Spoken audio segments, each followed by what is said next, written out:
नमस्कार दोस्तों, स्वागत है हमारे इस चैनल कहानी सुनेंगे में।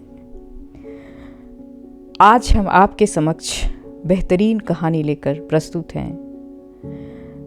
यह कहानी एक थीम पर आधारित है जिससे हम रोज रूबरू होते हैं कि बड़ी मछली छोटी मछली को निगलती रहती है। उसे देखकर हमारे मन में सहज ये प्रश्न उठता है कि क्या छोटी मछली पलटकर कभी वार भी नहीं कर सकती? जी हाँ, यह कहानी मछलियाँ हैं जिसे लिखा है उषा प्रियंवदा ने। संजोग से यह कहानी एक दुनिया समानांतर में भी दी गई है जो हमारे यूपीएससी के सिलेबस में भी है। जो लोग भी हिंदी साहित्य लेकर यूपीएससी की तैयारी कर रहे हैं उन्हें पता होगा यह कहानी उसके सिलेबस का भाग है। यह बहुत ही सुंदर कहानी है, लेकिन चूंकि यह नई कहानी है तो थोड़ी लंबी है, इसीलिए इसमें सुनने में धैर्य रखने की आवश्यकता है। लेकिन जब कहानी आप पूरी सुनेंगे तो आपको समझ में आएगी कि यह नई कहानी हमारे जीवन के उसी संदर्भ से लिए गए हैं जो प्रश्न हमारे सामने लगभग रोज उठते हैं। तो इसे सुनिएगा ज़रूर और पूरी सुनिएगा ताकि आप भी इसे समझ सकें। चलिए आज हम कहानी शुरू करते हैं। विजी सड़क के किनारे खड़ी है।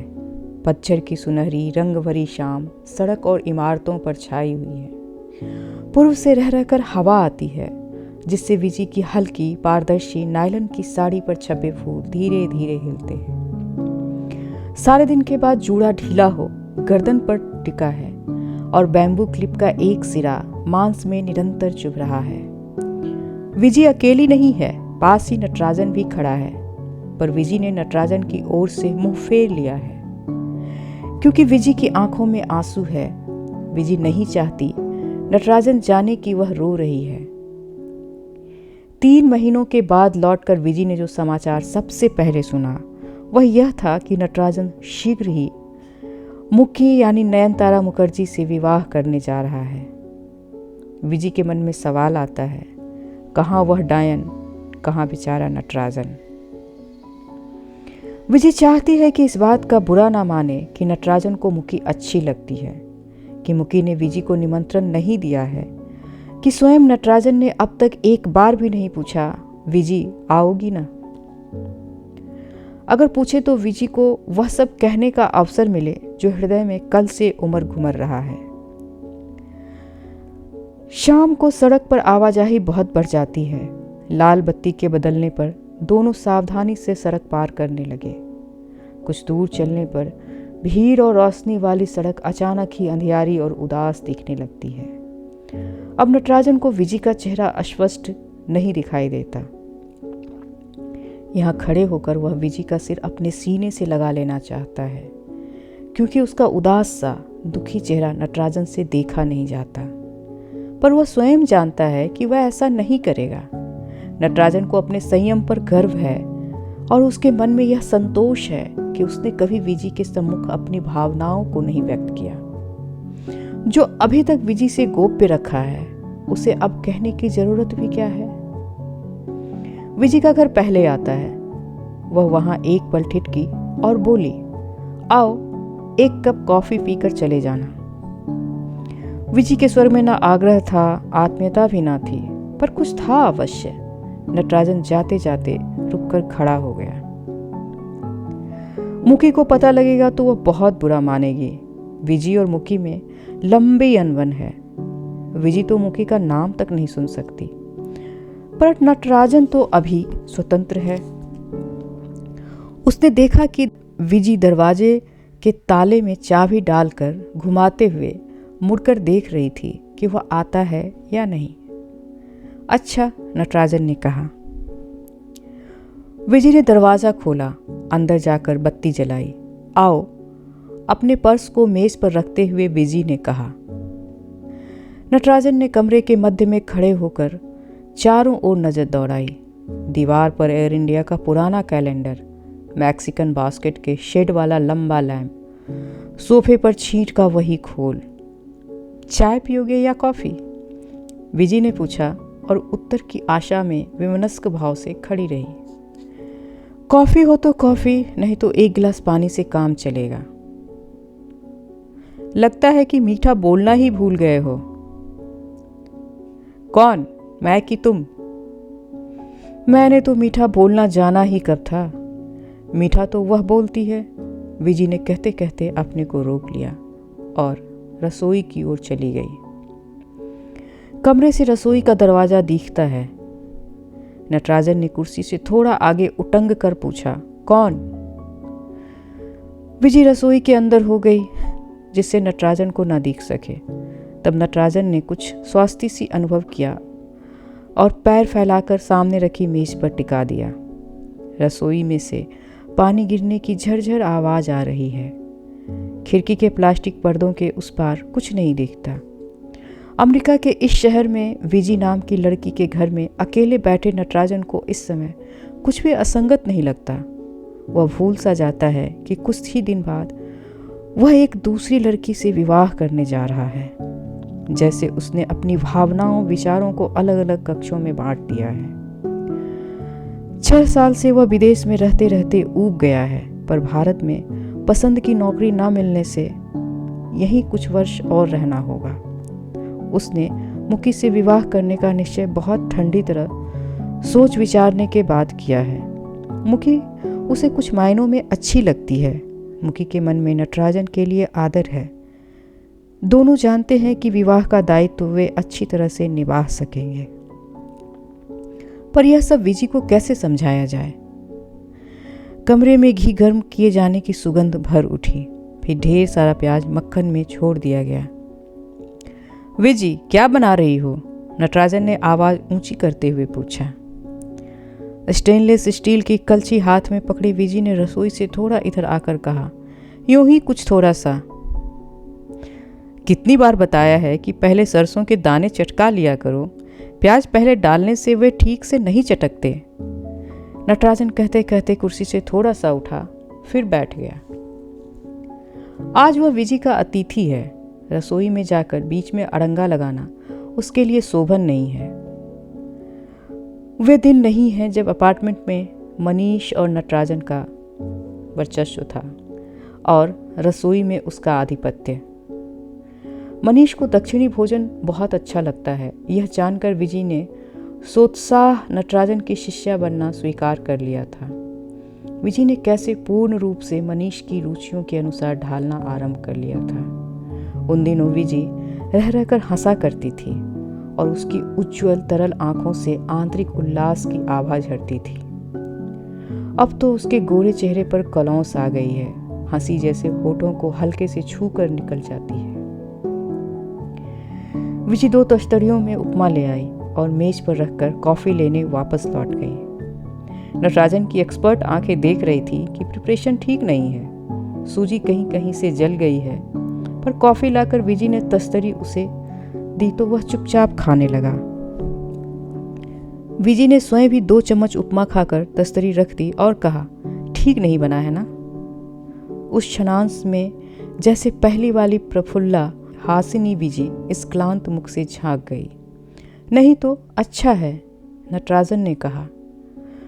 उसे लगा जैसे इस बीच विजी ने अपने को थोड़ा सा और दूर हटा लिया है। दोनों के बीच की दूरी अनकही बातों की दीवार बढ़ती जा रही है। विजी ने कॉफी का प्याला उसकी ओर बढ़ाया। नटराजन ने प्याला थामते हुए वातावरण को यथासाध्य सहज बनाने के प्रयत्न में पूछा, वाशिंगटन में कैसा लगा विजी? यहाँ कब तक रहने का इरादा है? वाशिंगटन में मैंने एक नाटक देखा था जो बहुत पसंद आया। छोटी मछली बड़ी मछली, जिसमें बड़ी मछली छोटी मछली को निगलती रहती है। तब से कभी कभी सोचती हूँ कि क्या छोटी मछली उलटकर वार भी नहीं कर सकती? कहकर वह अनमनी सी हंसी। तुम नहीं समझोगे, बहुत उलझी बिखरी मानसिक प्रक्रिया होती जा रही है मेरी। घर में सब ठीक है ना?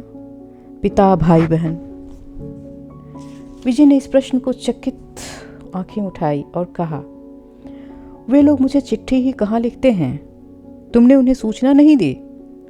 इतना लड़ भिड़ कर इतने गर्व के साथ चली आई थी।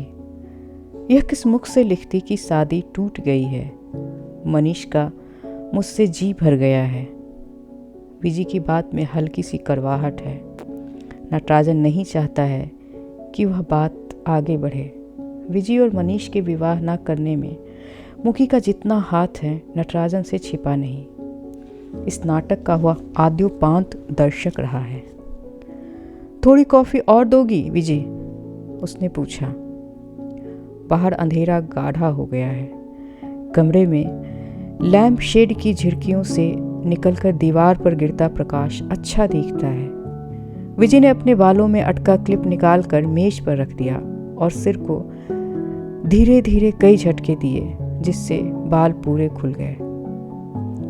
और तुम कैसे हो? ठीक हूं। और तुमने समाचार तो सुना ही होगा? नटराजन ने हल्के से पूछा, पर झगड़ने का मूड अब विजी पर नहीं था। वह एकाएक असीम थकान से भर उठी। दाईं बांह फैलाकर उसने सोफे पर टिका दी। हाँ। विजी के स्वर से नटराजन को कुछ अंदाज न हुआ कि विजी की क्या प्रतिक्रिया है, पर विजी ने सायास आंखें पूरी खोल कर पूछा, अच्छा नटराजन, वह तुम्हें बहुत पसंद है, बहुत अच्छी लगती है, उसके बिना रह नहीं सकते? नटराजन चौंक गया। एकाएक कुछ उत्तर न दे पाकर विजी को देखता रह गया। जानती हूँ, विजी ने कहा। उसकी आंखें लंबी लंबी हैं। वह सोफिस्टिकेटेड है, कार चलाती है, अंग्रेजी में कविता लिखती है, पीली मछलियाँ पालती हैं। वह सभी को अच्छी लगती है, तुम्हें, मनीष, सबको। पहले विजी का कंठ रुद्ध गया, फिर ढेर से आंसू आंखों में उमड़ आए। पर वह कहती गई, मैं उसके आगे क्या हूँ, अत्यंत क्षुद्र, उपेक्षणीय। मुझे तो तुम निमंत्रण पाने तक का अधिकारी भी नहीं समझते। नटराजन उठकर विजी के पास बैठ गया। कैसी पागलपन सी बातें कर रही हो विजी? तुम्हें क्यों नहीं बुलाएंगे? मुखी आजकल बहुत बिजी है, इसी से निमंत्रण भेजने में देर हो गई होगी। नटराजन कह रहा है और मन ही मन अपने को धिक्कार रहा है। क्यों उसमें स्पष्ट बात कहने का साहस नहीं है? अनेक बार चाहने पर भी मुंह से विजी को न जता सका कि वह उसके लिए कितनी प्रिय है। 6 वर्षों के इस दीर्घ प्रवास में अनेक युवतियों से परिचय हुआ, पर विजी के मात्र नैकट्य से उसमें जो प्रतिक्रियाएं होती थीं वह नटराजन के लिए एक नया ही अनुभव था। पूरी तरह जानते हुए कि विजी मनीष की वाग्दत्ता है और कुछ ही महीनों बाद दोनों विवाह कर लेंगे, नटराजन को विजी के बारे में सोचना भला लगता था। दिन भर अपने को काम में व्यस्त रखने पर भी यह आशा मन में जगी रहती थी कि शाम को शायद विजी मनीष से मिलने आए। मनीष के पास उन दिनों पैसों की बहुत तंगी थी, इसलिए विजी को अधिक घुमाने फिराने के बजाय वह संध्याएं अपार्टमेंट में बैठकर बियर पीते और संगीत सुनते हुए गुजारता था। विजी इधर उधर अत्यंत दास भाव से मंडराती थी और नटराजन दोनों के अकेलेपन में बाधक न बन पाए अपने कमरे में लेटा पुस्तक पढ़ता रहता था। दीवार के उस पार विजी की हंसी सुना करता था और एक सुगंध सी सारे घर में छाई रहती थी। पर वे दिन अब नहीं हैं। नटराजन अब बैठकर उन खोए दिनों की याद में नहीं सिर धुनेगा। अगले सप्ताह वह नयनतारा मुखर्जी नाम की एक सोफिस्टिकेटेड लड़की से शादी करेगा। मनीष और विजी के साथ जिस दायरे में घिर गया था उसे काट फेंकेगा। मुकी फाइन आर्ट्स की छात्रा है। वह तांबे के पात्र गढ़ती है, चित्र बनाती है। नटराजन ने विवाह से पहले ही अपने बैंक के अकाउंट में उसका नाम भी चढ़वा दिया है और उसे पूरी छूट दे दी है। मुकी की राय से एक नई अपार्टमेंट बिल्डिंग के 5वीं मंजिल पर 3 कमरों का फ्लैट ले लिया गया है। मुकी ने डेनिश पद्धति पर फर्नीचर ऑर्डर किया है और उसकी एक मित्र पर्दे बना रही है। मुकी ने अपने को नए घर को सजाने में व्यस्त कर लिया है। नहीं, मुकी के साथ घर जमा कर रहना नटराजन को बुरा नहीं लगेगा, पर यहाँ बैठे बैठे मन में वेदना की एक खरोच बाकी है। यह पास बैठी रुदिता विजी मन में जितनी अपनी है वह शायद मुकी कभी ना होगी। विजी के प्रति इन भावनाओं में एक पागलपन सा है जो मुकी मनीष अच्छी तरह जानते हैं। नहीं स्वीकारती है तो विजी। मनीष के लिए उसके मन में अब भी वही बिना शिकायत उतना ही प्यार है जितना पहले था। नटराजन एक दर्शक रहा है, उसे इससे अधिक कुछ प्राप्त न होगा। नटराजन एकाएक कठोर हो गया। ऐसी छिन्न दलित तो विजी कभी न थी।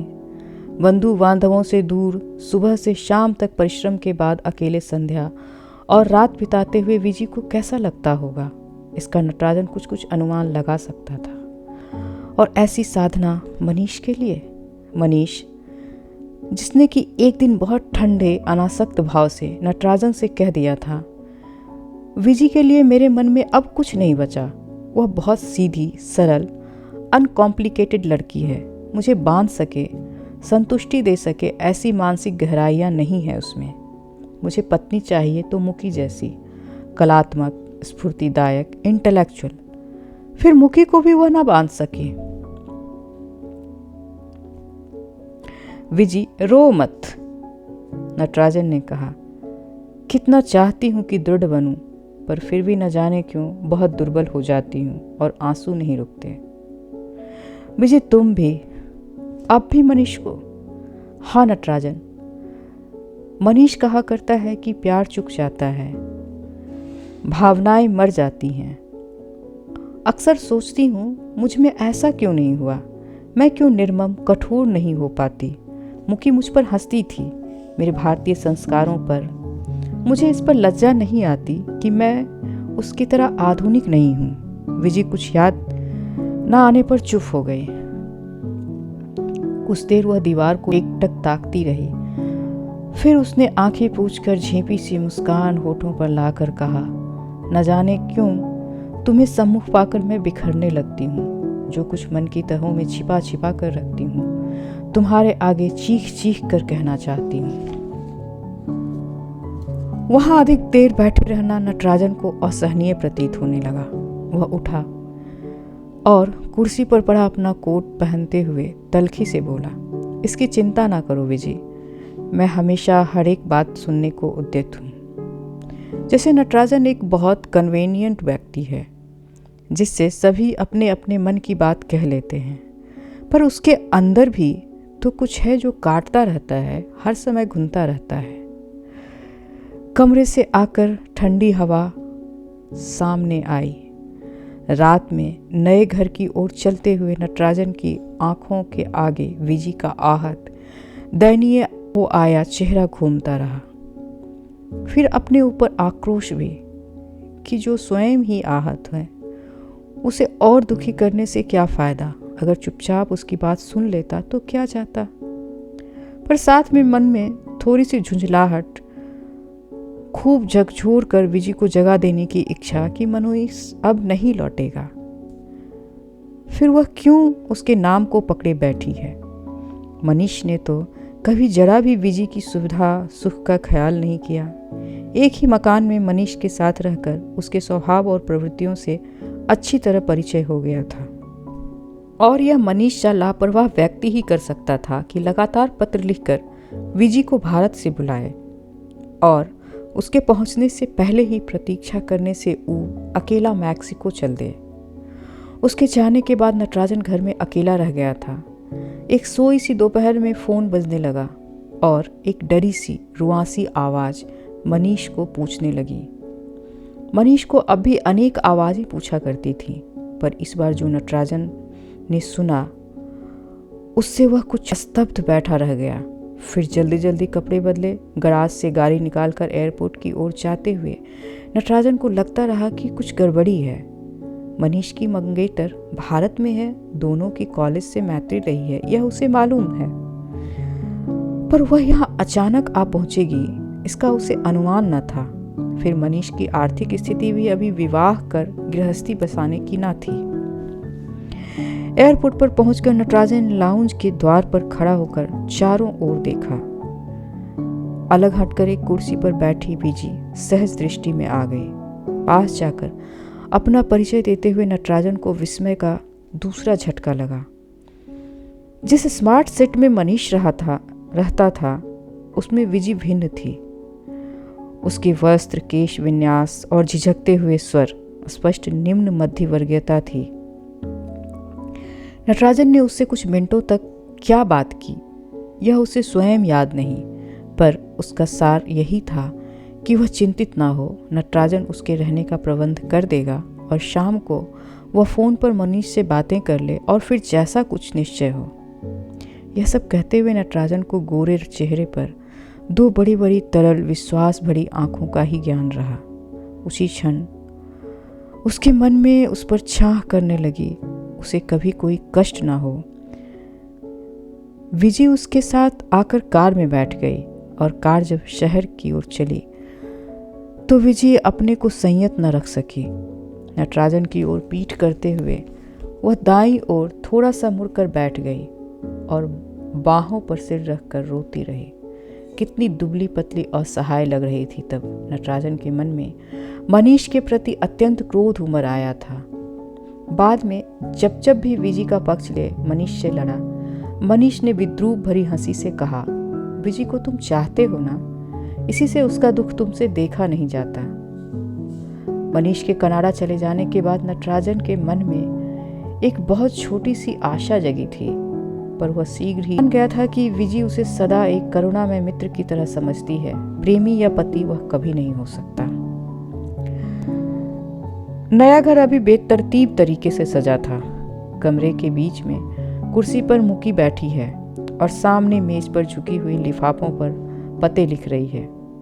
नटराजन दरवाजे से टिक कर खड़ा हो जाता है और मुकी की ओर देर तक ताकता है। मुकी ने बादामी रंग की रेशमी साड़ी पहन रखी है। गले में बड़े बड़े अनगढ़े मनकों की लंबी माला है। बिना बाहों का ब्लाउज, गोल गोल चिकनी बाहें। नटराजन को देखकर मुकी ने कलम रखकर हल्की सी मुस्कुराहट उसके चेहरे पर फैल गई। कमरे में बैठने को कुछ नहीं है, केवल एक कुर्सी है जिस पर मुकी बैठी है। पूरे कमरे में अंधेरा अंधेरा सा है। प्रकाश का एक वृत्त मेज पर है, लिफाफे के ऊपर। क्या अब तक लैब में था? मुकी ने पूछा। मुकी अपेक्षाकृत मंद स्वर में बोलती है, पर वह अस्वाभाविक नहीं लगता। नटराजन आकर मेज के पास खड़ा हो गया। मुकी की आंखें सचमुच लंबी हैं। पलकों पर बरौनियां जहां उगती हैं, शायद आईलाइनर से खींची गई काली रेखा है। बरौनियां घनी हैं और आंखों पर छाई रही। माथे से ऊपर संवारे गए बाल कानों को पूरे ढके हुए हैं। होठ बहुत फीके गुलाबी, पर यह सब कुछ मुकी पर फबता है। मुकी के व्यक्तित्व में ठहराव है। जो कुछ वह सोचती है उसे आवेष्टित करती है। विजय की तरह वह तुरंत विचलित नहीं हो जाती। नटराजन ने चाहा कि वह विजय और मुकी की तुलना करना बंद कर दे, पर वह ऐसी आदत बन गई है कि सहज नहीं टूटती। नटराजन ने एक निमंत्रण पत्र उठा लिया और कहा, तुमने विजय लक्ष्मी को निमंत्रण भेज दिया? उसकी आंखें मुकी के चेहरे पर स्थिर है, पर उसमें कोई परिवर्तन नहीं होता। अभी नहीं भेज पाई हूँ। नटराजन ने निमंत्रण पत्र लिफाफे में डालते हुए कहा, यह मैं रखे लेता हूँ, कल दे दूंगा। मुकी ने हाथ बढ़ाया और लिफाफा नटराजन से ले लिया। तुम क्यों कष्ट करोगे, मैं ही भेज दूंगी। बात खत्म हो गई। मुकी को यह प्रसंग अच्छा लगा या नहीं, नटराजन के पास जानने के लिए कोई साधन न था। उसने खाली कमरों में एक चक्कर लगाया। अभी नया फर्नीचर नहीं आया है। मुकी अपने पुराने फ्लैट से थोड़ा थोड़ा सामान ला रही है। शयन कक्ष में बक्स, किताबें, कैनवसें दीवार के किनारे किनारे रखी हुई हैं। रसोई घर में उपहार रूप में आया तमाम सामान इकट्ठा हो गया है। मुकी हर काम निष्ठा और चाव से कर रही है, पर नटराजन क्यों अपने को इस उत्साह में डुबा नहीं पाता। प्यार की बातें दोनों के बीच कभी नहीं हुई, यद्यपि काफ़ी समय दोनों ने साथ बिताया, घूमने फिरने, पार्टीबाजी और उत्सवों में जाने में। मुकी ने कभी ना प्यार मांगा ना प्यार देने का वायदा किया। जैसे दोनों ने ही सहज भाव से ग्रहण कर लिया कि विवाह के बाद सब कुछ ठीक हो जाएगा। पर अब नटराजन के मन में कुछ संशय जाग उठा है। विजय अब भी मन को बांधे हुए है। शायद मुकी भी मनीष को मिस करती हो। नटराजन को अपने बारे में भ्रम नहीं है। मनीष को स्त्रियां सहज ही आकर्षक पाती हैं। नटराजन दुबला पतला मंझोले कद का, बहुत कुछ स्त्रैण प्रवृत्ति का युवक है। कम बोलता है, अपने को सिमटा घिरा सा रहता है। मुकी को रिझा सके ऐसा है ही क्या। नटराजन ने देखा मुकी हाथ का काम छोड़कर उसे एकटक देख रही है। नटराजन ने थोड़ा सा मुस्कुराकर अपने विचारों पर आवरण डालते हुए पूछा, तुम कब से हो यहाँ पर? शाम से ही आ गई थी, बची हुई किताबें पैक कर ली थी, नीचे कार में ही हैं अभी, मैं ले आता हूँ। नटराजन ने चलने को तैयार हो करते हुए कहा, नहीं रहने दो, जब तक यहाँ सेल्फ नहीं है तब तक बक्स में ही कोई हर्ज नहीं है। कब तक आ रही हैं शेल्फें? इस सप्ताह के अंत तक। पर्दे भी तब तक बन जाएंगे। मुकी कुर्सी पीछे खिसकाती हुई उठ खड़ी हुई और लिफाफे इकट्ठे कर बड़े से पर्स में डाल दिए। फिर वह नटराजन के पास आकर खड़ी हो गई और खिड़की के पार देखने लगी। रात के समय बाहर देखने को रम में कुछ भी नहीं है। दूर तक फैला काला प्रगाढ़ अंधेरा और बहुत कुछ बिजलियों की एक लंबी धूमिल बात। मुकी के इतने निकट होने पर भी उससे किसी महंगे सेंट की सुगंध आती है। नटराजन मौन है। मुकी ने पूछा, मुझे मेरे घर तक छोड़ने चलोगे? चलो। मुकी ने कार की चाबी नटराजन के हाथ में पकड़ा दी और दोनों साथ ही दरवाजे तक आए। और जब तक नटराजन ने ताला बंद किया, मुकी तिरछी सी खड़ी उसकी प्रतीक्षा करती रही। नटराजन की कार बाहर ही खड़ी थी। नटराजन मुकी को उसके घर तक पहुंचाकर लौटने लगा। मुकी ने उतरते हुए एक बार फिर खाने के लिए रुकने को कहा, पर उसे असुविधा होगी यह कहकर नटराजन ने अस्वीकार कर दिया। मुकी अंदर चली गई और नटराजन ने एक अंधेरी सड़क पर कार मोड़ दी। अभी नींद नहीं आएगी यह जानकर उसका मन अपने घर लौटने को नहीं हुआ। सड़क सुनसान थी और तीव्र गति से दौड़ती कार की खिड़की से तेज हवा अंदर आ रही थी। दाईं ओर मुड़ने पर कब्रगाह है और विजी को कई बार इस ओर सैर के लिए ला चुका है। प्रारंभ में विजी और मुकी कितनी अच्छी मित्र थी। विजी को एयरपोर्ट से लाकर मुकी के पास ही छोड़ दिया था, पर मनीष को मुकी से प्यार है यह जानकर विजी विक्षिप्त सी हो गई थी। उसने रोते हुए मुकी की बनाई पेंटिंग्स दीवारों से उतार कर फाड़ दी थी।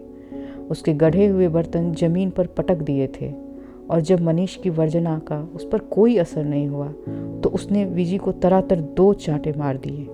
तब नटराजन और न देख सका। मनीष को अलग करते हुए उसने विजी को पकड़ लिया। विजी शिथिल गात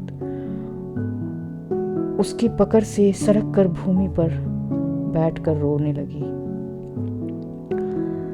मुकी यह सब सुनकर रसोई से निकली थी और उसके चेहरे का भाव अब भी नटराजन के मन पर अंकित है। शाम की शुरुआत हुई थी। मुकी और विजी ने उन दोनों को भोजन पर बुलाया था। मनीष और विजी को बैठक में छोड़कर मुकी रसोई घर में चली गई थी और नटराजन के साथ जाकर उसकी सहायता करने लगी। मुकी ने कहा, यहाँ सब ठीक है नटराजन, सिर्फ सलाद बनाना है वह मैं कर लूँगी। तुम तब तक बियर क्यों नहीं पीते? बैठक में जाकर मनीष और विजी के एकांत में बाधक न बनने के लिए नटराजन टेरेस पर चला गया था, जहाँ ना चाहते हुए भी उसके वार्तालाप का कुछ अंश उसके कानों में पड़ता रहा। शायद विजी ने कहा कि यहाँ आकर अभी तक विवाह न होने के कारण उसकी काफ़ी बदनामी हो रही है। मनीष का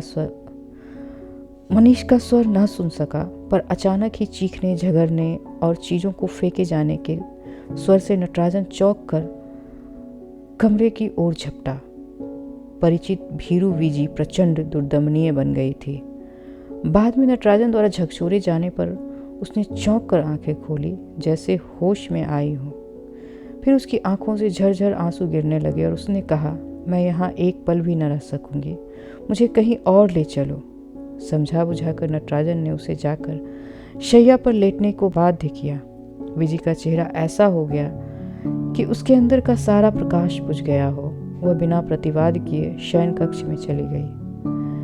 नटराजन जब विजी को अंदर भेज कर मुड़ा तो देखा मुकी भूमि पर फटे हुए कागज के टुकड़े इकट्ठा कर रही है। फिर उसने तांबे का दीपाघर उठाया जो मेज के नीचे पड़ा था और उसमें पड़े गड्ढों को बार बार छूने लगी। मनीष इस बीच जा चुका था। इस सब के लिए आप मुझे ही दोषी ठहरा रहे होंगे, नटराजन को अपनी ओर देखते पाकर मुकी ने कहा। फिर वह उठकर खड़ी हो गई और बोली, अगर मनीष को मैं अच्छी लगती हूँ तो इसमें मेरा क्या दोष है? आप ही बताइए।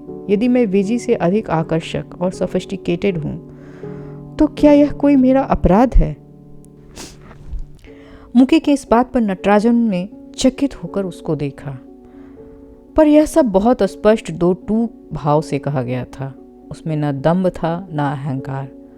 मुकी शायद कुछ लोगों को विजी से अच्छी लगे। सांवला रंग है पर आंखें लंबी हैं, ओठ सुगढ़, देह दृष्टि सानुपात, उठने बैठने में एक लचक, चारों ओर एक व्यक्तित्व वैशिष्ट का आभास। मनीष और मेरी रुचि मिलती है। वह लेखक है, मैं कलाकार। विजी इज़ अ नाइस गर्ल, मगर उसमें मनीष से व्यक्ति को आजन्म बांध कर रखने की है ही क्या? मुकी कभी भी उद्वेलित नहीं होती है। उसके स्वर में एक ठंडापन है। वह विजी की तरह केवल एक गृहिणी मात्र बनकर संतुष्ट नहीं हो सकेगी। पर इसके बाद वह विजी का ज्वर और सर्दी के कारण बीमार हो गई। तब मुकी ने ही एम्बुलेंस बुलाकर उसे यूनिवर्सिटी अस्पताल में भेजा। आगे की कहानी अगले एपिसोड में इंतजार कीजिए। धन्यवाद।